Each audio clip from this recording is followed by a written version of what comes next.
welcome back to the podcast. Today we have a very fun guest on, Mac Caltrider, fellow 0311 Marine Corps infantryman, 2 tours to Afghanistan, Afghan veteran, clearly, obviously, and author of Double Knot, published by Dead Reckoning Collective, former police officer, and now journalist,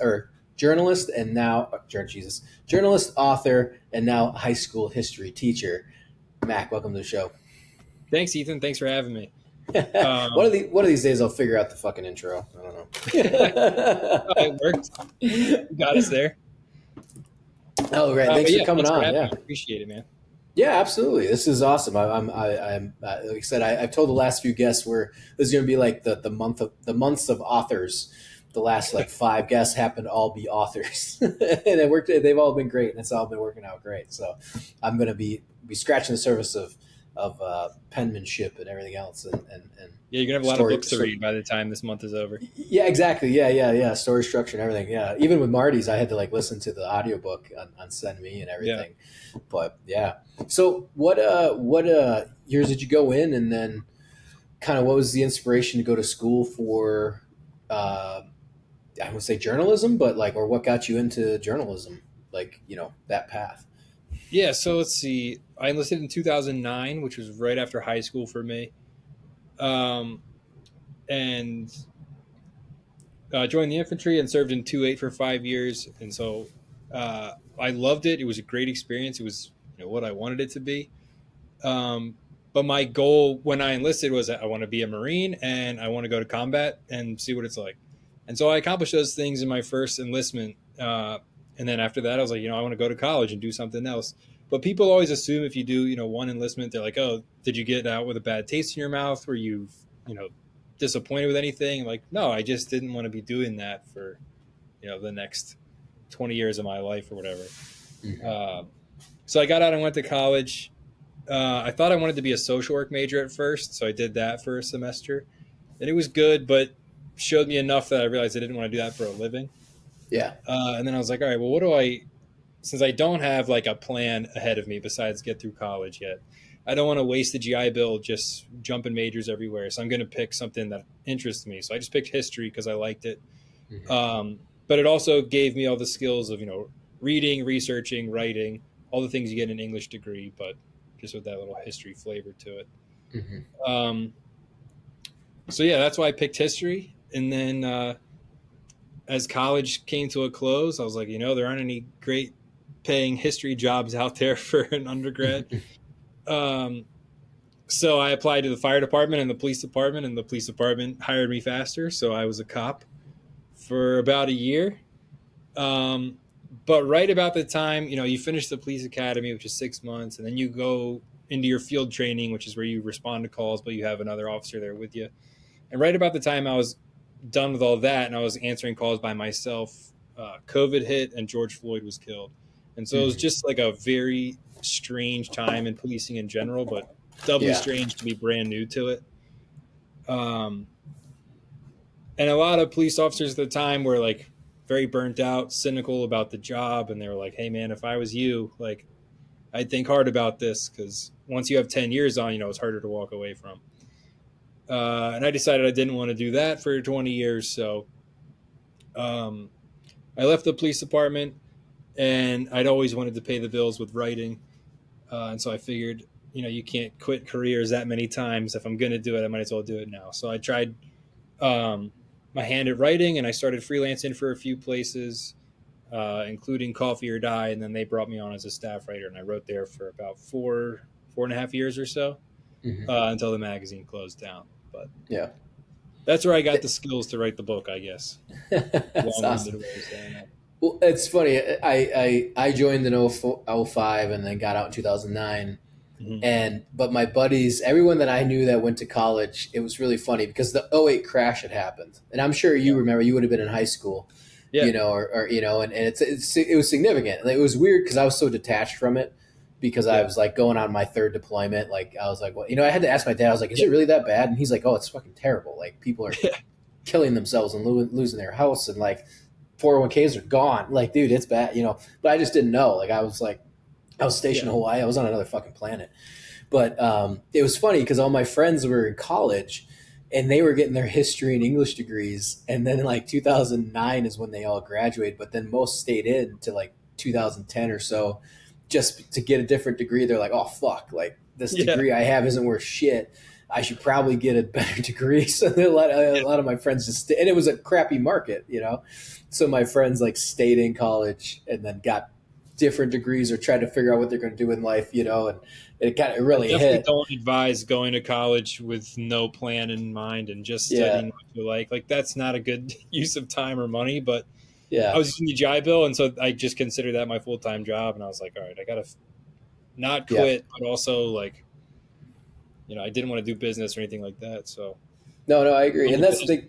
Yeah. I agree with you. You know, it's like, I partied with them. So I think I was one of the causes that they had to stay an extra year or so, but it was, my buddy, a few of my friends went in to be cops, you know, Yeah. and a lot of them, you know, a few didn't like it, a few stayed, you know, I think that's like a love or hate type Yeah. aspect of it, you know, but I also know that the history aspect of it though, when you're getting into journalism, I mean, it's a pretty good base to start with, you know, because you're essentially, It's a good base yeah, for a lot of. It's a good law base. I mean, obviously, teaching or anything in academics is going to be good, but yeah, it's super useful. It's really writing intensive, reading intensive, research intensive. Um, so it gives you a ton of good skills. You just got to be able to market it like once you're out there applying for jobs and explain to people why you have skills and like something of value to bring. Because I'll just see history and be like, okay, what are you going to tell me about something that happened 200 years ago? And you got to yeah, so like, no, it's actually I can do way more than just yeah, you and old that's just facts on yeah, Wikipedia. you know, and that was funny too because it was either like when people couldn't figure it out, at least in my generation, was like English or history degree. And so when someone's like, "Yeah, I'm coming out with an English degree," you're like, "Oh, so Yeah, you couldn't figure your shit out, so you just graduated," you know. yeah. But so going from that, then like I said, you became a cop. You weren't a fan of it, you know, especially during that time. I actually got called up for the riots. I was in the National Guard for a few years, so I ended up getting called up Okay. for the riots. So that was wild. Here in Minneapolis, that's where I'm out of, or Minnesota, I should say. And yeah, that was a wild time to be a cop, or even just to be law enforcement or anywhere in general. Yeah, and any kind of, I guess, Yeah. first responder at that time would have been hmm interesting. Well, for Um, especially for writing though, that's how did you evolve though from that into writing? You know, like I said, I know filmmakers and they're just like I want to pick up a camera and go, like yeah, especially like I said, getting hired on and being a journalist.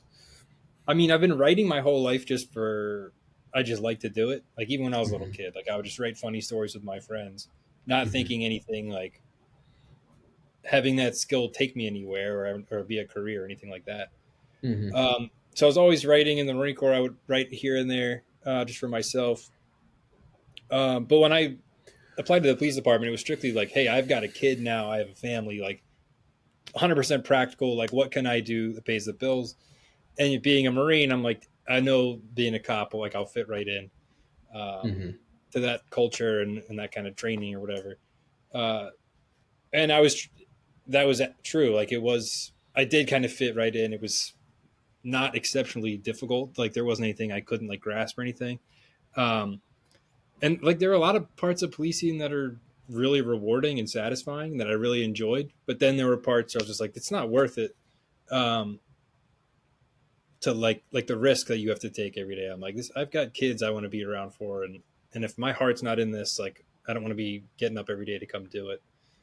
Uh, and everyone hated cops at the time, obviously for George Floyd. Like all of a sudden, I mean, everyone always hates cops, but then like everybody really started hating cops, Yeah. Yeah. and that Yep. made the job like just exhausting because you'd be going to 911 calls and the person who called you would be happy you showed up, but anyone else who even saw that you existed on earth would be like hmm congregating and telling you you're a piece of shit and be filming you with their phone, and so that was exhausting. And then you'd go home and all your friends and family would be like, hey, did you hear about the shooting in Atlanta, or did you hear about what the cop did in LA, and like what do you think about it? And you're like, dude, I just got off work, like I don't want to be like the soundboard or the voice of all cops because you saw something on the news. So there hmm was just no getting away from it, and I was like, I'm not doing this for 20 years, there's no way.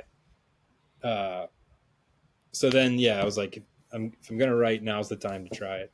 hmm And I got really lucky actually with who I was freelancing for, and then we were talking before you started recording about Marty Skovland, who was editor-in-chief at Coffee or Die, and he had me freelance a piece, and he liked it, so he gave me another one. And then when they did a hiring, he was like, "Hey, we want to bring you on as our entertainment writer." So I wrote about movies, books, and podcasts, and the entertainment beat was mine when I started. But yeah, I just got really lucky with that opportunity. That's awesome. So doing the entertainment piece of that, I dig that because obviously I do the filming and cinematography and filmmaking. So when you were handling the entertainment piece, then how did you what did you approach? Was it mostly like, hey, this is a war film, this is what we're going, or how things relate, or how the production was, or like how did you kind of, navigate some of those grounds? Well, I was on the hook for it. I mean, it changed over the different years what we decided our numbers were going to be, but basically like an article a day.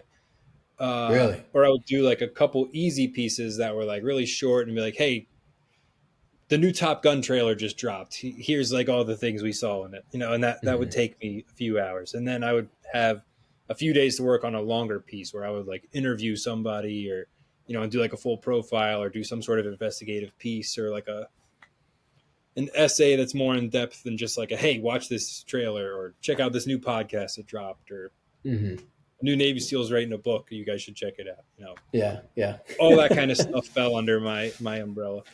Yeah. And how do you, for your workflow and stuff like that, you said you're pumping out a piece a day, which in my mind sounds fucking insane, but it sounds insane to me too. Every day. Before we keep going with the podcast, I want to drop this week's discount code for 9line Apparel. We're not just a brand, we're a lifestyle that celebrates the spirit of freedom, courage, and American values. Go check out our gear, including hoodies, glassware, flags, jackets, hats, patches, and much more. All material is ethically sourced, so every shirt you buy is free of slave labor. As a veteran-owned and operated company, we also take pride in giving back to those who've served. Your purchase helps us contribute to charitable initiatives supporting veterans and first responders. This episode's discount code is MAC20, MAC20, for 20% off 9line Apparel products. I say again, MAC20, MAC20. Not 10, not 15, 20%. Not 25, because that's a bit excessive.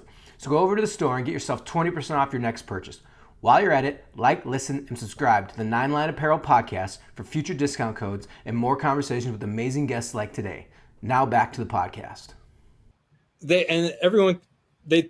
hired me, and before my official start date, they're like, "Hey, you probably about a piece a day," and I was like, "How the fuck does anybody do that?" That's so. I got to find a topic, research it, write it, edit it. I'm like, "There's no way." And we were in charge of all of our own images and media and stuff too. So I was like, this is just exhausting. But I did manage to just find a little rhythm, and some weeks were easier than others, but there were definitely days where I woke up and how the hell am I going to do this? And then I would hit send at the very last second of the day, and then we'd be on to the next one. Yeah. I mean, some people work really well like that, but it was stressful for sure. Yeah. Well, I guess was it a little easier because they're kind of op-ed or reviews? Does that help with the process at all? Like you said, they were small, the trailer came out, is what I think about it. They were yeah, that kind of story I would keep in my back pocket. I would have a list going all the time that I would just keep updating. Okay, these 2 war movies are coming out, so I can do something about the trailer or something about one of the actors or the military advisor behind it or something like that. Yeah. And I would keep those for a day when I was I don't want to rush this. I want another day on this longer article I care more about. Let me quickly write up this short one, and that'll buy me another 24 hours type thing. But it was a small team, and we all worked really well together. So just being able to communicate hey, I need more time with this. Usually they would cover for you or feed you an idea for a quick one. That's awesome. So what was your, probably what was your favorite piece then? Did you work on something that did take you a while? I worked with Marty and I worked with Josh and Ethan, Rocky, on a few pieces, some longer, they did longer pieces. There was some, obviously I was on the filming side for the Coffee or Die recon piece and, and some other stuff. So, and I did write for the magazine. I got published once for Ukraine, Ukraine article, and it was the only one that was labeled Forward Observer. So everyone's it was the one and only, the 1 month. Yeah, it was the 1 month article, or no, the 1 quarter, because it was quarterly. Yeah, so I have Oh, like that's six funny. copies of it, and I and I might have want a to. copy right here, actually. Yeah, it's the only one, and I want to get it mounted on on the wall that I'm a published, Yeah, whatever, you got it. say That's awesome. journalist. But yeah, so did you have one that like really stuck out to you, like you put a lot of time into, or did you do much traveling as well, or like investigative stuff per se? I did some, yeah. There's a couple like they're not super in depth. Like a couple just cool angled movie pieces I really like. Like I did one all about the sounds in Saving Private Ryan and like Hmm. how they created some of those sound effects and stuff. I did one about Robert Capa, who was the only photographer on the first wave at Normandy, and I Hmm. did like a deeper dive into his six or 11. I don't know why those numbers stand out, but a small number of photos from his entire reel actually survived from all the water and everything. And I did like a deeper dive into that. So those were cool, but not especially long. My favorite ones were like personality profiles. So I wrote a long article about this guy Dan Schilling. Do you know Dan? It sounds familiar, Dan Schilling. He Yeah, wrote the name. he wrote Alone at Dawn about John Chapman.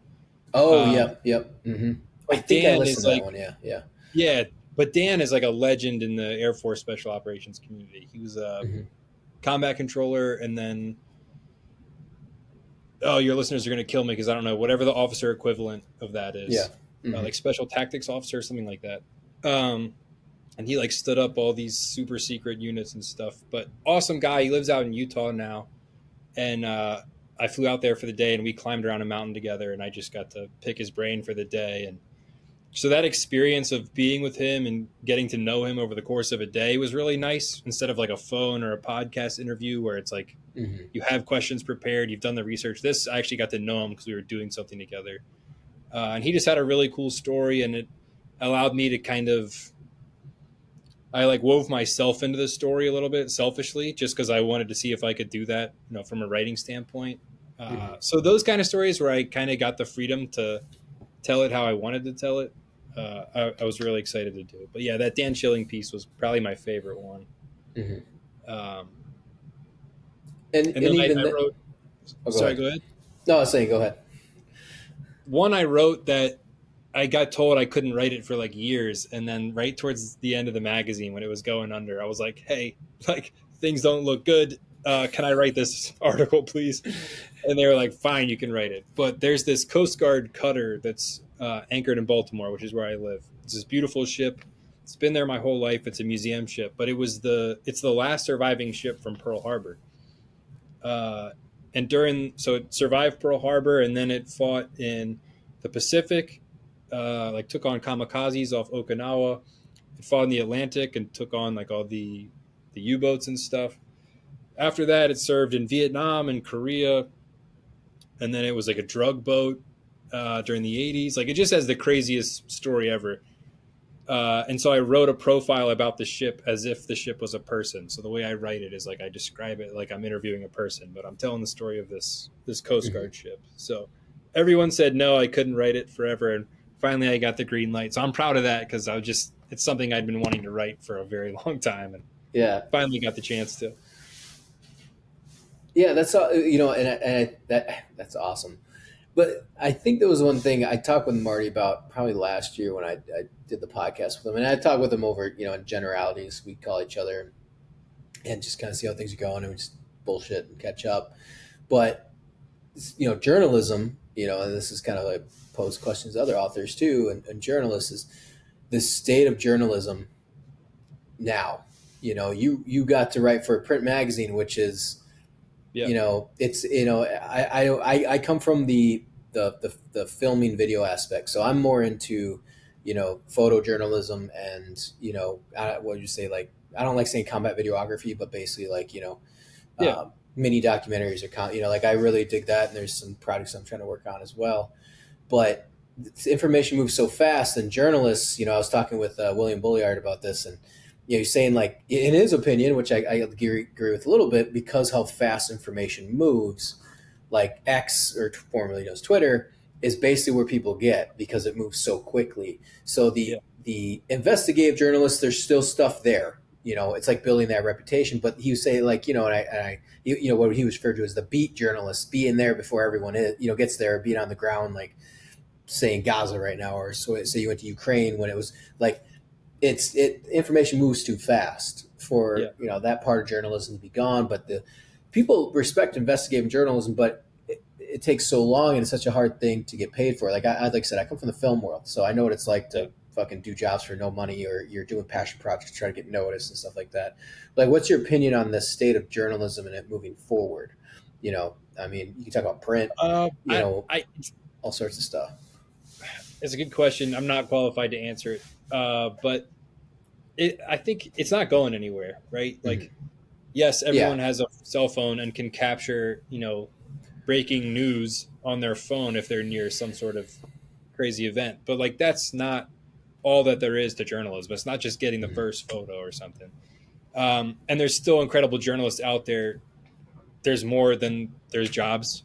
There's more qualified individuals than there are jobs for them, I guess, at the big publications, because things like Twitter and just the state of things, there's not as many opportunities out there. But it's not going anywhere. I think it's just in like a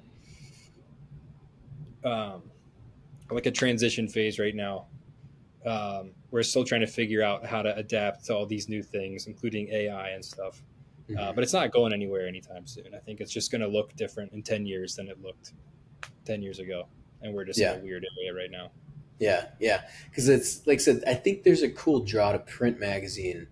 But there's like more demand for print now than there was 5 years ago, which is why when Coffee or Die had a print magazine for about a year and a half or 2 years, like everyone said it was crazy, but it did extremely well. It sold really well, made a huge profit. So there's definitely like a desire for print. People still buy books, physical copy books. And there have been more convenient replacements like Kindle and stuff for a while. Yeah. And every book now has an audiobook to go with it. Yeah, people are still buying books. So I don't think journalism or print journalism is going anywhere. It's just trying to navigate this bumpy patch that we're currently in.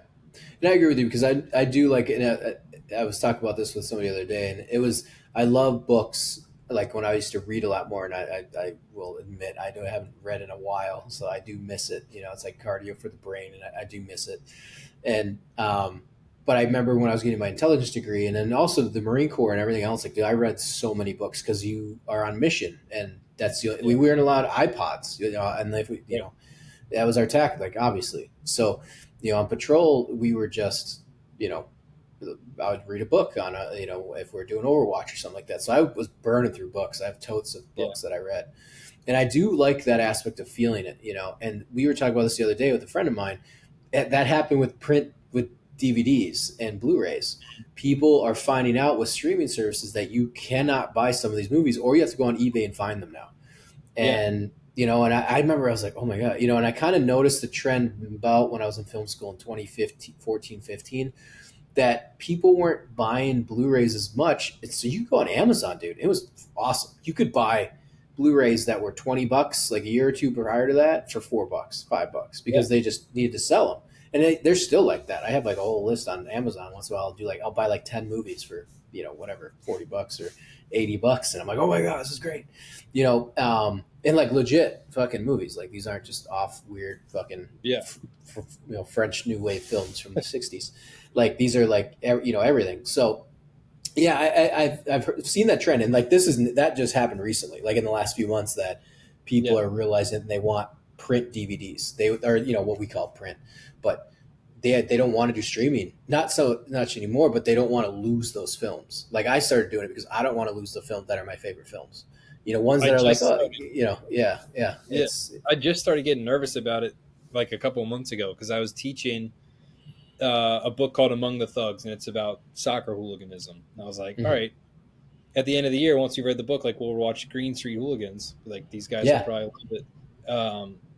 And you can't get it anywhere. Like, it's gone. And I was like, I used to have it on DVD, and I was like going through my old DVDs trying to find it. I couldn't find it anywhere. But like, can't access that movie unless you buy the DVD off YouTube or something, which is crazy, because that was like a mainstream movie. It's not some like obscure horror movie that like only I know about. Like, it was pretty popular. Yeah, that happened with it just so I don't know why I was looking at it. And I even got to check my collection. I just got my collection on the wall after like we just moved to a new house 2 years ago, or a little less than 2 years, but we've been renovating the basement, not renovating, finishing the basement. So finally, like a few months ago, I finished the basement up where I could stick up my floating shelves and throw all my whole DVD collection and Blu-ray collection up. So, but the Oppenheimer came out with Cillian Murphy, and I've always been a Cillian Murphy fan since 28 Days Later, and I was like, oh yeah, cool. You know, I was a big fan of 28 Weeks Later with Jeremy Renner before Jeremy Renner was like a big star, and so 28 Days Later, I know I have 28 Weeks Later, and they still show that on streaming, but I was like, okay, cool. And I looked up and somebody wrote, like, you cannot find 28 Days Later because Cillian Murphy blew up after, I'd say blew up, but he won the Academy Award. Yeah. And so people were like looking for his films, and you can't buy 28 Days Later anywhere, which is a Danny Boyle mainstream film that you would go to Best Buy or anywhere, and there'd be 10 copies all the time for over a decade, and so I believe I have a copy here. And the only place that you could buy like one for, I think there was a Blu-ray one for $90 on Amazon, or you have to go to eBay and you got to buy a used one for $20-$30, and it's all trashed. But yeah, so people are starting to do that now with streaming. That's why, it's kind of noticed that was cool that you're saying that print kind of came back up again. And I think people like the human brain. I think they just like the texture, like we like bright, shiny things. But at the same time, like, I always say this too, is like, the power can go out. Obviously with film, you still need a little bit of juice, but I was like, if Netflix goes down or one of these services pulls or the internet's gone, and me and you live that life. Like, I lived without internet and power, like, or not even internet, no power, we had the iPod, and the fact that the iPod had video was a big fucking deal. Yeah. What did we have before that? I had a DVD player.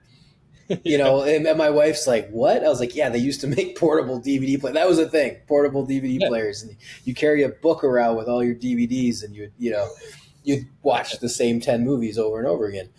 But you knew that when stuff would go down, like it went down. Like, so servers started becoming like a weird thing. And then obviously streaming services and everything. But they go down, man.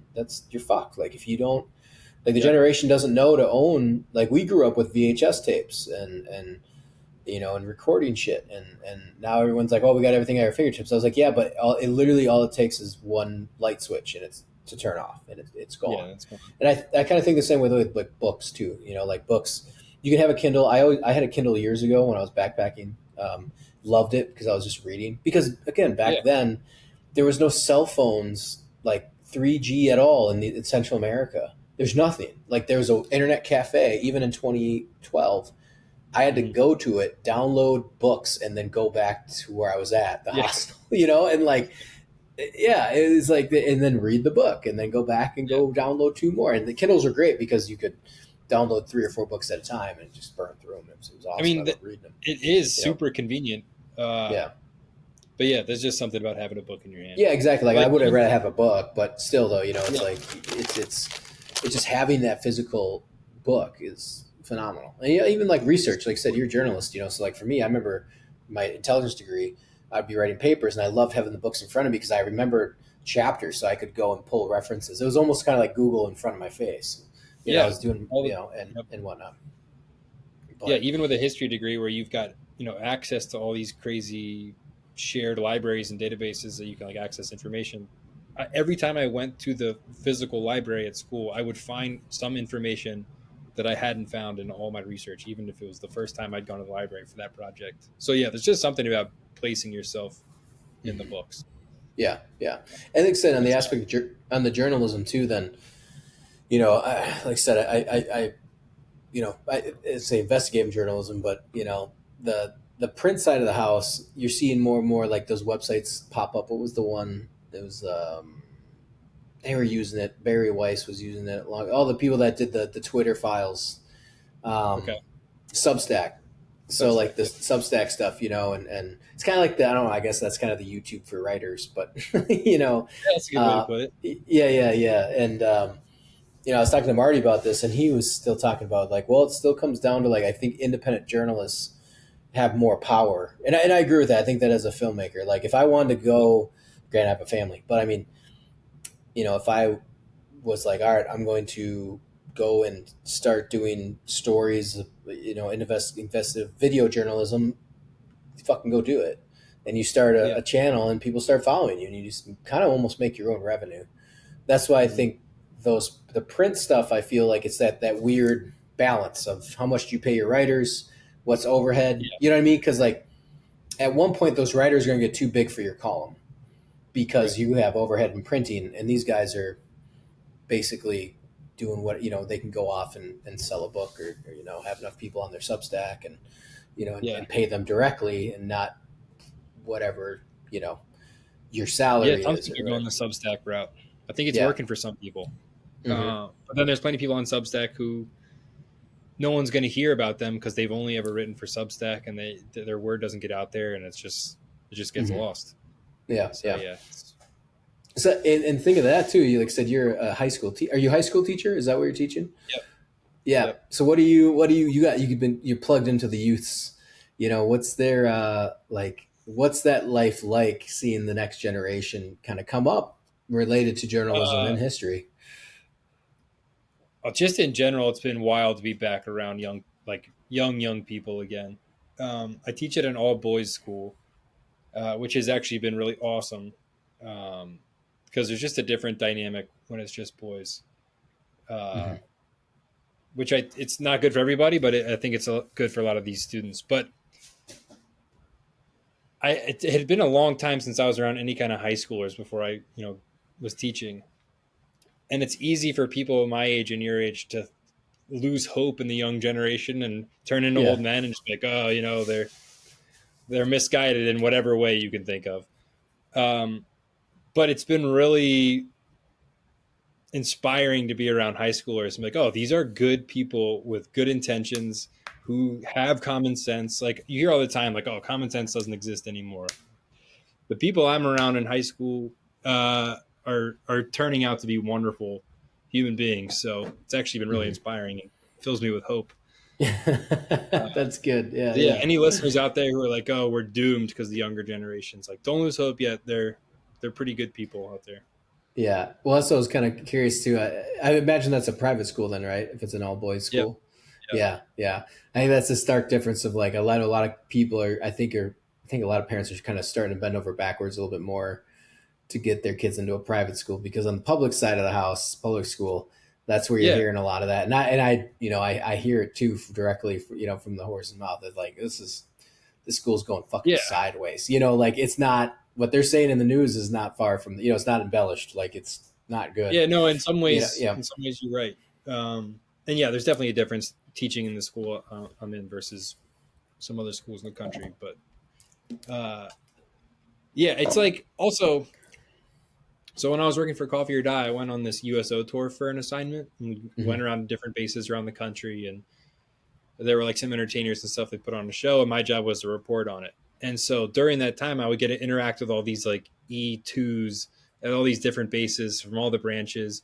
And same kind of feeling where I was like, all right, the military is not soft. Like these 18-year-olds are eager to go get some. So it filled me with hope. I was like, no, but military's fine. Like people were freaking out, like, oh, they don't even shoot iron sights at boot camp, or whatever. Oh, there's women in the infantry, or whatever they were upset by. And like being around the E2s and E3s, I'm like, we're doing just fine. These kids are probably more lethal than we ever were. So yeah. I remember that I talked to my brother about that. He's in the Marine Corps. He's like, I don't know, these Marines. I was like, honestly, at the end of the day, man, they said the same shit about us. It was, nothing has changed. Yeah, nothing changed. They always say that. And I was like, and I know that the Marine Corps infantry, like they redid SOI, and I believe it's like 16 weeks now. And they're, one of my scout sniper chief instructors, he became a chief warrant, and with him and with another officer, they actually changed the game. They managed to change the entire training of infantry school, where they are now getting all the tactics. They're doing CQB. Everything's built into the curriculum, so you can't take it away.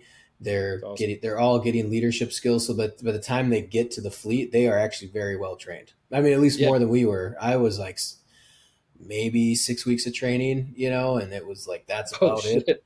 Yeah, they rushed me through. I got there and So yeah, I graduated boot camp October. It was like October 14th or something. It was mid October, and I was in. We were all on holding for a week, and so it would have been, yeah. So it was like, I think it was like right before Halloween. So we had November and 2 weeks in December. Yeah, and like so it was like 6, 7 weeks. That was it, and then we went on Christmas leave, and then that was 2005, and then because they had to get us through, we were stacking up, and it was like a bottleneck. So they had to start up a new company, and they typically didn't do that. So they had to like start companies up that typically instructors would get a week in between each drop. They literally dropped a company, they graduated, and then picked us up like an hour later. And and they did that for a few weeks just to get everyone cycled into infantry school because there were so many guys in 2005. And and so we were done by mid-December in training, and I was in the fleet by the first week of January, and then we were off the races. But yeah, it was now they're at like 16 weeks, and they're getting like they're doing gilling up their stuff. They actually get tactics. They look way better. Oh yeah, they're like way better, and all their gear is better, obviously. Absolutely. They're getting fucking dual, or at least recon is. It's like I think it's just regular grunts too, because you'll see like a private or a lance corporal who's been in the fleet for like a minute, and he looks like way cooler than like a ranger looked 15 years ago or whatever. Exactly. Yeah, they've got dual tubes, suppressors, like they're all camoed out, they got drones flying out of their ass. I'm like, what the fuck is going on? Like everyone's got like sweet they got this, especially like technology is amazing. I mean, like even the watches, I have a not a Suunto, I have a Garmin, and everyone's rocking the Tactics Garmins, and they all have like Halo jumps. They got like 8-digit, and that was coming out in 2008, 9. I mean, we had the Garmins, but they were just the GPS little brick. You could do the watch, or then I carried an actual like GPS unit, so I always had one on me. The snipers, and in that case, we had like the bigger reliable ones, and and now it's like in your wristwatch. People are flying drones. It's like dual. By the way, the dual tube, they're not even going on a tangent. I put on dual tubes for the first time in 2020, and my buddy bought a pair for like 10 grand because he's like single at the time and had the fucking expendable income to spend his money on stupid shit, and so he bought one, and they're amazing. Like I put them on, and it literally like rewired my whole brain about night vision tactics or movement at night. And it did. I mean, like, dude, I was just like, I had the shittiest, I think it was the single tube, my first deployment. And then it was like the two, it was binocular, but it was a single tube. I can't remember what they called them. Whatever. And then the second deployment I had was awesome. I got the single, like the monocle. 14. The 14s, I can remember. And then I was like, this is so great. And then, but then I threw on dual tubes, and I was like, oh my God. Like, and those existed, but obviously like no one had them. I don't even think Rangers might've had them, but even like SEALs didn't even have them. Like, Whiteside SEALs still were rocking them on, whatever. And so I put them on. I was like, oh my God, this literally changes everything. I thought about night vision and tactics and firefights and squad movement and I'm sure they're integrating that into, tactics. I mean, you have to. I mean, because before it was like, okay, just don't fucking kill yourself while you're walking with night vision on, now it's turned into, you could assault, you have depth of perception, you could assault, you can do, I mean, it's limitless what you could do at night now. Aside from being able to see like IR, it was like better to just have really good like natural loom from the moon and just not wear night vision. Like the monocle was it was shitty. An asset, I guess, but it was better to just not go out at night. Mine was so bad in Iraq that the lights flared. So you had one street light, and we were like moving, and the light would flare everything out. You couldn't. So then it blind. So then I couldn't see at night. I didn't have any night vision like natural, and then I was blinded. So it was like the worst combination. I couldn't see like 2 feet in front of me because my eyes were like pupilled shut and then the night vision was so shitty that I couldn't tell what the hell the image was, and I was so like walking. It was terrible. It was absolutely terrible. And so exactly, and you work in that environment. But now it's like, this is all pretty recent in the last year, but like Jamie Caldwell's big on the thermal, uh, Yeah. but by like the dual tubes. But then also I saw some of those first variants of like the outlining, where it like finds Yeah. the Those are contrasts, nuts. and that's wild, and I put those on back in that was 2022 because I was and I was like, oh my god, like this is nuts that you can, and then, by the way, you can buy all that shit commercial. We were buying our own shit anyways when Yeah, we were that's in the Marine Corps, and so now it's just like, oh, you kidding me? I'm going to show up to my squad with some like way better equipment than like the military provide. But even then, what they provide is pretty amazing, especially when we work with recon, yeah. for the recon sniper course. Dude, I was blown away by their pipeline, the official pipeline. This is not like, oh, the unit might get you dive school. Like it was full pipeline funded, all their equipment, everything they had. It was like all standard SOP. So like there was no like, oh yeah, we might get this, or back when we were in, or at least when I was in, recon barely got anything except it was like they could go to sniper school or they could go to jump school. Yeah. A lot of recon guys weren't even like uh, scuba or whatever you call it, dive certified. You know what I mean? Because everything's fins. And I'm like, you guys don't even have fucking scuba certified? They're like, no, we're recon. And that is like they'd have to re-enlist to go get jump school or something. So Yeah. yeah, it's another world, but. Yeah, that tangent on the younger generation. They're getting all the cool shit. They are, but they deserve it, man. That was the Yeah, big takeaway from, yeah. like, we went and we saw where the hell was this, in Florida, Pensacola, where they have, I think, the Coast Guard, or maybe it's Navy, like rescue divers trained there. Mm-hmm. Forget which one. I think it's Coast Guard. But we were hanging out with these rescue divers, and they're like kids, like actual children. They're 18. Yeah. But these dudes were so hungry to go out there and like make saves and stuff. And I was like, yeah, these guys deserve all the fancy gadgets because they're Yep. just as hard as any generation before them. Like Yep. they're tough and eager to go prove themselves. So No, I agree. I definitely agree with that. Because, like I said, we saw it even during the Afghan evac. Guys were getting yeah, in there. And honestly, during the Ukraine invasion, there's a lot of Marines that showed up. A lot of stories of Marine infantry that never seen combat, and they got yeah, to work that javelin. You yeah, know what I mean? Like they got more tank kills than any senior Marine ever had. yeah, And whatnot. But no, I agree with you. Yeah, I think it's awesome seeing it because you'd be like, man, you guys actually, it benefits you, and the more you get benefit to be more lethal. I'm all yeah, for it. Absolutely, for sure. it's insane. But yeah, so you got talking about all that. You got your book Double Knot that got published by Dead Reckoning Collective. What led you to write that, and what's the overall synopsis of that? So overall, it's 7 essays that can stand alone. They're their own thing, but the through line is my time in Afghanistan. Each story either directly talks about it or kind of points to it obliquely. But I guess what started was there were so many books coming out about the war in Iraq and the war in Afghanistan, and I just felt like the time and place that I served with, the people I served with, had been like overlooked completely, right? Like Mm-hmm. the whole GWAT had been overshadowed by special operations. Yeah.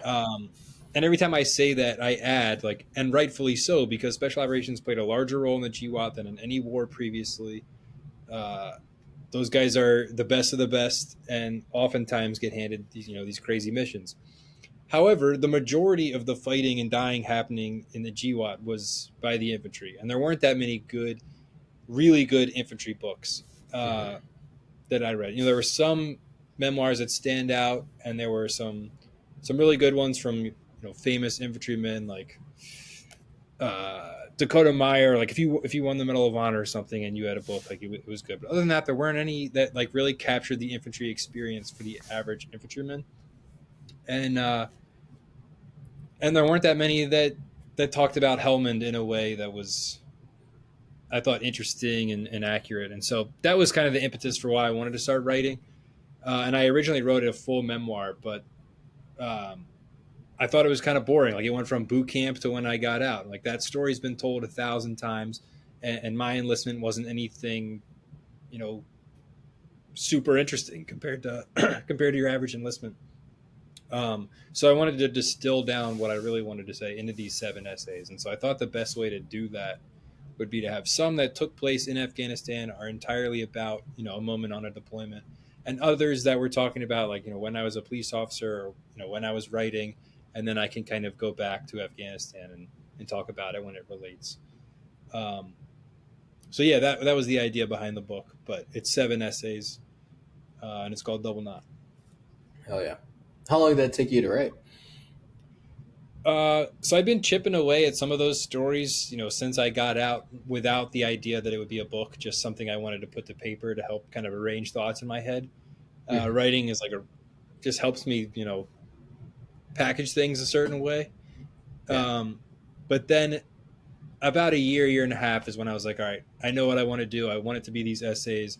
I don't want them to be, you know, so on the nose Afghanistan. They're not filled with, you know, there's some combat, but it isn't just like a highlight reel of every firefight or something like that. Because to me, that gets boring. Like, you know, how many times can you read or hear about, you know, what a gunfight is like before you're like, why am I wasting my time reading this? Those books are out there and they're good. And people who are in crazier firefights or have more experience, you know, read their books. This book is not that. I wanted to capture like what it felt like to be a grunt, not just, you know, how many times I'm reloading or something like that. Yeah. Hell yeah. So you're thinking like basically over a decade then is like you've been kind of working on this piece. Yeah. And I would, you know, I was writing for work during most of that time. So it'd be like here and there, I would chip away at it and, you know, get a story to where I felt good about it. And then I'd move on to something else. But then, yeah, the year and a half or so is when I was every night putting work in, trying to get it to where I wanted it to be. Finishing the draft, going back through it, cutting out a lot of stuff. It's right around 200 pages. It's a little less, so it's a pretty small book, but that's intentional. Like I said, that memoir originally was like pretty bloated and big. And there are some people I think who would read that original memoir and be like, this is great, you should have left it. But I think for most people, including myself, it reads much better when it's distilled down into this smaller, tighter group, I think. And you got that published through Dead Reckoning Collective, and it was cool. I talked to Tyler about that, you know, and like the challenges of being a publisher and, you know, especially with how things are going, you know, like I said, things are coming back into print, but it's still, you know, it was never easy to be an author, you know, just like any other career. It's like, especially when you're, I don't say try to be successful at it, or you're trying to get your first published deal, or like, you know, some people self-publish, or, you know, it's just like everything else. It's like win the lottery and then you win the lottery again, you win the lottery, you know, it's like go. But the process to get to that point isn't, you know, it's a lot. We all, you know, are going through it still, you know, clearly, because we're still at our job, you know, still trying to write, still trying to do films. And what's that like? You know, do you like plan on moving forward and keep publishing? Like I said, do memoirs? Are you going to do fiction, nonfiction? You know, I'm definitely going to keep writing. As of right now, I don't want to say never, but as of right now, I don't really want to write fiction. I read a lot of fiction, but I probably read more nonfiction, and I just really like reading or writing nonfiction. Yeah. This one, I just felt like I had some stuff I wanted to say, so it's my story. But the next book is not going to be about me. I'd like to write about some other people. Yeah. Kind of like ghostwriting, or are you just saying like you just want to take on another subject? I've had some ghostwriting opportunities, and it just doesn't really interest me. Like, if you have a story, I think you should write it. And if it's a story that people need to hear, then it's on you to develop the skills in order to be able to tell it, right? Like whether you want to write it or you want to be a filmmaker, like develop the skills to tell that story. I don't want to write someone else's story, but other essays or some sort of bigger nonfiction piece would be up my alley, I think. Yeah. Yeah. And is there a certain, like I said, certain like subject matter, like I said, the Double Knot, you said it's a memoir, it's something that you wanted to get out there. Yeah. You know, is there a certain, like I said, you covered entertainment before, but is there like just something that really is like, man, I really want to get into writing about XYZ, you know, global conflicts, you know, entertainment, state of affair, like what Yeah. is something that like a lane that you're like, that's where I want to go. That's where I want to take it. Probably not entertainment. That was fun to write though, those short, Mm-hmm. quick hit pieces. But as far as like a book goes, probably tap back into history and explore something that it's so exciting when you find a story that hasn't really been told or told in a way that gives it justice. Yeah. So when you can find those stories, even if it's just for an article, it's really satisfying. But yeah, a book like that would be really interesting. I've been kind of chipping away at one where, and I've written a few articles for Leatherneck and for Coffee or Die, which are like lesser known Marine Corps history stories. Mm-hmm. Those really get me fired up, and so I would love to write a book that's just like a compilation of these obscure Marine Corps moments that no one really knows about. Mm-hmm. So one article that I've already written, so this wouldn't be in the book, but just to give you an idea of what I'm talking about. Have you seen the Navy flag that says "Don't give up the ship"? I've heard of it, but yeah, go ahead. So it's like it's a huge thing at the Naval Academy. There's flags everywhere for it. But even in just the Navy in general, it's like fighting words for them that don't give up the ship. And you see it on this blue flag with white letters. And it comes from the War of 1812, where this American ship, I think it was the USS Chesapeake, was taking on the British HMS Shannon. And the Shannon was a much bigger ship, like twice as many cannons or something crazy like that. They get in this engagement. And the American captain, whose name I can't remember right now, is wounded mortally, and his last command to his crew is, "Don't give up the ship, fight her till she sinks." Mm-hmm. They end up losing the battle, but then that was like a "Remember the Alamo" type rallying cry for the rest of the war, and then it's kind of stuck, and so the Navy still flies that flag everywhere. But what most people don't know is he gave that order, and then immediately all the sailors on board tried to surrender the ship because they were like, "We're not trying to die." Uh, However, yeah, like immediately everyone's like, Hey, fuck that. Like, wait, yeah. They were like, all right, that was cool, but we're not trying to die. So they immediately try and surrender the ship. That's But amazing. Yeah. there were 9 Marines on board still alive. The others had been killed, but there were 9 privates. And they fought back the British boarding party like 3 or 4 times. Anytime the British would try and board and take the ship, they would kill everybody. Mm-hmm. And they did that until all the Marines were killed to the last man. And once they killed every Marine on board, then the British took over the ship without a fight. But yeah, it just cracks me up that I found that out because it's this big Navy rallying cry. Like, don't give up the ship. Like, it's such a badass last command. Yeah. Mm-hmm. However, the Navy gave up the ship immediately, and it was actually the Marine Corps It's the Marines that kept the orders and didn't give up the ship. Yeah, it's like those boot privates, like, oh my god, this is where we die, and they just fucking go at it. Out of their mind, privates just killing these British dudes. It's like so. It's just such a good Marine Corps story. Like, it's so on brand for the Marine Corps. I can't believe the Marine Corps hasn't like championed that and embellished it and made it some sort of Marine Corps legend. Yeah, exactly. Yeah, exactly. Yeah, you got Bella Wood. You got all the others. Obviously we have some pretty damn good battles from Iwo Jima, and all that stuff. So but that should kind of be. I agree. Like, it's like, well, the Navy, and it's such a badass slogan. Don't give up the ship. Like, I would get that tattooed on me if it was a Marine Corps thing. Like, that's. Oh, that's yeah, awesome. absolutely. Like, we should be. Like, it's so cool. Yeah. But for whatever reason, most Marines don't know that, and most sailors think that all the sailors fought to the last man, and that wasn't the case at all. Yeah.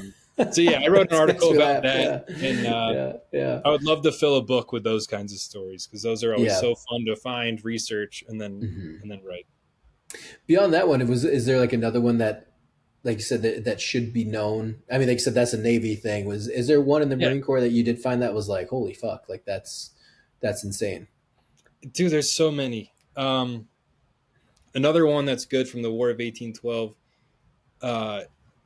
So the British during that war landed and went to DC and like burnt everything to the ground. They burnt the White House. It's the only time the Capitol's been taken over by a foreign army. But they landed, like an hour's march from DC. And on the way there, they had to march through this town of Bladensburg in Maryland. And a bunch of federal troops, I wish I had the numbers at my fingertips because it would be better. But American federal troops and local Maryland militia like put up this hasty defense to like stop or slow down this advancing British army. And there was a detachment of Marines at 8th and 9th at the Navy Yard that got word that the British were on the way. And so they ripped some naval cannons off of some ships, dragged them to Bladensburg. And the Americans were arrayed in basically 3 lines, and the Marines took the center of the 3rd line. And as the battle starts, the first line of Americans, which is all, Army troops, flees. Then the second line, which is militia and federal troops, they fight for a little bit and then they flee. And then both of the flanks on the 3rd line, also militia and federal troops, flee. And then it's just this band of like 200 Marines, I think. Mm-hmm. And they fought for like 6 hours or something crazy, just as a delaying action. Like there was no hope of beating this huge British army, but by fighting this delaying action, it allowed the president and his cabinet to flee Washington and take with them the Declaration of Independence and the Constitution, like all of our sacred national documents. They were able to like preserve those and get out of Washington before the British could destroy everything. So if it wasn't for those 200 Marines or so that ripped those naval cannons off of a boat and dragged it to Bladensburg, who knows what could have happened? The president could have been killed or captured. All those documents would be destroyed. And then the legend is that once the British were burning everything in D.C. to the ground, they stopped at the Marine barracks and said, let's leave that one alone, just out of tribute for how well the Marines had fought in this battle. And so the Navy Yard and everything around it was burnt to the ground, but they left the barracks alone as like a salute to the Marines' fighting ability. And that's some awesome stories like that. That's the type of shit you wish you had heard more in boot camp or something. Like, you know what I mean? Nobody knows these stories. Nobody knows that. Yeah. Like, yes, Bella Wood, Iwo Jima, like equally as inspiring. And there's a million stories for each of those battles that are the same. But there's a lot of these tiny Marine Corps engagements that weren't part of a bigger war or a bigger engagement, so they kind of get overlooked, but are equally as cool. So yeah, I'm working on one now that's a compilation of those. Dude, that's amazing. They should do that and then just fucking sell it to the Marine Corps. get on the commandant's list. Like, skyrocket. Yeah. Just be like, hey, could you buy like 10,000 copies of this and just distribute to everyone in boot camp constantly? That'd be awesome. That's pretty dope. That's pretty sick. I mean, yeah, man, that's wild. So how do you kind of come across some of these stories? Like, like I don't come from that research side of the house. So, I mean, is it just, do you stumble across them, or is it just like, sometimes it's on acts. I think part of it is just like the personality of like, if I, for whatever reason, look something up on Wikipedia, you can guarantee that for the next 2 hours, I'm going down rabbit holes on Wikipedia. Not to say that these stories or any of research comes from Wikipedia, because it's not a reliable source, but like that's just the way my brain works. I just want to find out everything I can. So it just comes from reading. I'll read something and then it'll be like, oh, I've never heard of this one engagement. Let me go read more about that. And I'll get a different book and read about that.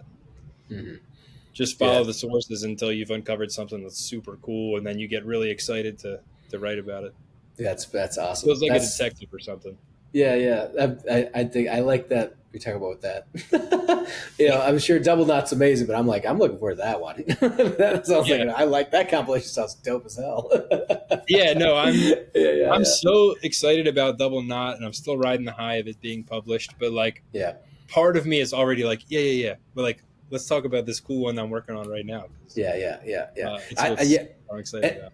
And I imagine that too, because I'm with you on that. I'm not saying I've written a book. I've thought about it over the years, and I even just recently talked to a guy who wrote about Afghanistan. He was an Army, William Yeski. You might want to check him out. I think you might have Damn the Valley, and that was a really good podcast. That one's coming out next week.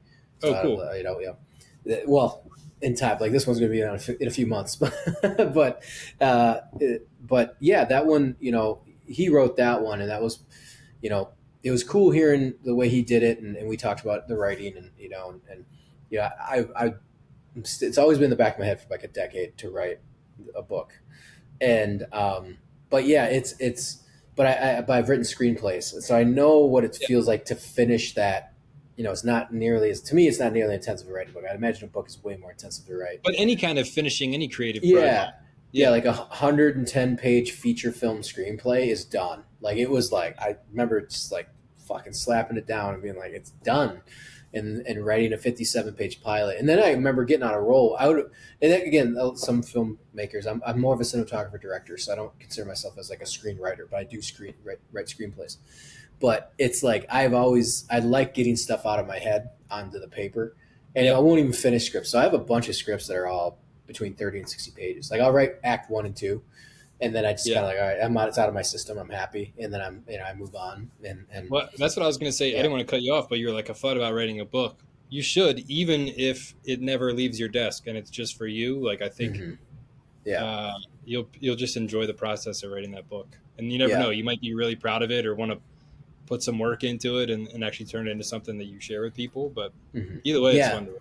Yeah, and that's I even talked to Marty about it, and he's like, go. I'm like, yeah, you should. It's just for me, and like I'm sure if it's for you, writing it years later, because here we are, like I said, those experiences from 10, 12 years ago. In my head, I feel like it's time to kind of start telling those stories. And I agree with you. Like special operations, man, they're cool. It's great, but they didn't do the majority of the fighting. It's like that's the sexy man stuff, and not to get too much into the culture of things around veterans, but like when you do see everyone that's the influencer, it's always some special operations guy or whatever, and unless those guys, God bless them, I think it's great, but I can't stand, Buds to me sounds like it's a fucking high school program at this point. And I know it's intense and it's great, but it's like it's told so many times. It's just like it's like us telling boot camp stories. Like no one wants to hear it. No one wants to hear it anymore. And also it's like, yeah, dude, you're fucking training. Like, gives a shit. It's hard, don't get me wrong, but I've been through worse shit than that in combat. So why don't we talk about that? And again, nothing against those guys. I think it's great, but I think it's to the point now when people want to hear more about what the grunts did, more what the infantry's done, because we did fight the majority of that. I mean, like there's, and like I said, God bless them. I think the special operations guys are great, but they're infantry guys that don't think that they rate to tell a story, that are more stacked and have more combat time and more firefights and more experiences than a lot of those guys have, that the special operations guys have. So and I encourage you guys to kind of do the same. Like, hey man, don't cut yourself short because you play Call of Duty and everyone's running around as a fucking Navy SEAL or some shit like that, or it's like you did a lot. You guys did a ton of stuff. The amount of work and effort and sacrifice that you put in, is if not the infantry did the most. And I was talking with, I think it was William on the last podcast. It's like, don't forget. And I was told this when I was in, and I think it was like my I don't know if it was an article or it was something to do with basically like it was kind of going around the Marine Corps, but they're saying like commands and in the community was saying, don't forget that your entire sole purpose in life is to support the infantry. Doesn't matter who you are, doesn't matter how high speed you are. Your purpose in life is to support the main effort, which will always be the infantry. The only reason your job exists is to support the guys on the front lines. That's it. So if you're recon, what does recon do? They do reconnaissance for the commanders for the front line. For us guys, dipshits going to be storming that trench. You know what I mean? Like, the private, the privates that are like, let's get after it. Like that high speed recon dude is the one supporting. I was a scout, not recon, but I was a scout sniper. I did that because I wanted to, put bullets in the heads of guys that were trying to kill my guys on the front line. Like that's how I move forward to my second place. Like I want to kill as many bad guys as I can so that my buddies who are literally walking the streets every day with their ass hanging in the breeze, I can put an end to somebody else trying to kill them. Like I supported as much as, we were the high speed ones of our battalion, but we supported the infantry. And that goes all the way to the top, man. Like I think SF is SF and all those guys are fucking awesome by all means. Like I have a lot of respect, especially for special forces guys. But at the end of the day, it's still, what are you doing? You're standing up the local FID mission, foreign internal defense, and those guys will fight alongside us, and then we're the one on the ground. Like it's to supplement what's going forward to reach the end goal to win the war. So I think it's awesome. They go in, they get to kill an HVT commander, even though he's been hanging out in your AO for the last fucking 3 months. Like it's a job that we could have easily done, but it's and for me, it's like it was never like, Blood doesn't sound that bad, or it's not as bad as like I probably would have washed out of buds, and getting shot at is like you're just in the wrong place. It's not hard or easy, you know. Mm-hmm. Obviously, combat is more than just getting shot at, and yes, it is incredibly hard. But you get what I'm saying. Yeah, absolutely. But for me, it was like you hear like these dudes, and they're like, "Yeah, you know, we went on X many missions." I'm like, "Yeah, you rolled up with like 60 guys to shoot a guy in his sleep, and you had every asset known to man flying overhead." I'm like, we had 18-year-olds walking around exploding because the ground was filled with IEDs and like ambushed, and like, hey, is there any air on station? Like, no, so and so's in a tick, so like you gotta wait. It's like that's luck. Just a wildly different experience than being like with a team of commandos going in to do a raid. Like, and there just weren't that many books that captured that, so that was why I was like. That was the original idea of like why I wanted to write. Maybe not this book, but just like I just got to write because someday, like my kids or something, are going to have to know that like there was a different war for the infantry at this time and place. No, I agree. But then I was talking to an Air Force veteran recently, and he loaded bombs on a plane, and he was like, "Oh, you know, I don't know about." I could be mixing people up, so maybe this wasn't him. But like I've talked to a lot of veterans who are like, I was just a blank. You know, I didn't even see combat or whatever, but I would still like to write a book. I'm like, that comes down to storytelling. Like if you killed bin Laden, but you can't string a sentence together, your story's going to suck. If you're an incredible storyteller, whether it's filmmaking or writing, and your job in the military was like a cook, like then you're going to have an incredible story if you could tell it correctly. Like it has very little to do with like, the accolades on your chest or whatever. Oh yeah, absolutely. And like I said, that's still, and I always tell that sometimes too. I was like, hey man, like, you know, they're like, you know, I was like, it doesn't matter. Like I was like happy that there was people that was admin, you know, or there was, you know, like I knew guys that were just like, I just like being a part of the fight, you know, even if I'm the one flying the bullets in, you know, at least I'm a part of the fight. You know, like, yeah, dude, that's cool. Like, got nothing no cooler than a pogue who's really good at their job and really proud of it. Like, hell yeah, I want to work with that guy. Exactly, yeah. And we knew guys that they'd bend over back, and those were the best guys. Because you'd be like, hey, man, can you get us hooked up? Be like, oh, fuck yeah, brother. You know, and it was some staff sergeants, like, they're going out for it's like the few times I ever ran into somebody's like, get them what they fucking need. You know, it's like someone like, because those guys probably deployed too, and they got friends that got blown up that were infantry, you know, and they're just like, if I can get them a new IFAC without the command jumping down their fucking throat, I'll get them a new IFAC, you know, or like a new pair of boots off the record. Like it's not, you know, and so those, you know, those guys loved helping out, and like, dude, that's what they love that. And that was their mission. And then they did it well. And it's usually like, aside from the one pump, like Lance Corporal who's got a combat action ribbon, and so they think they've got the world figured out.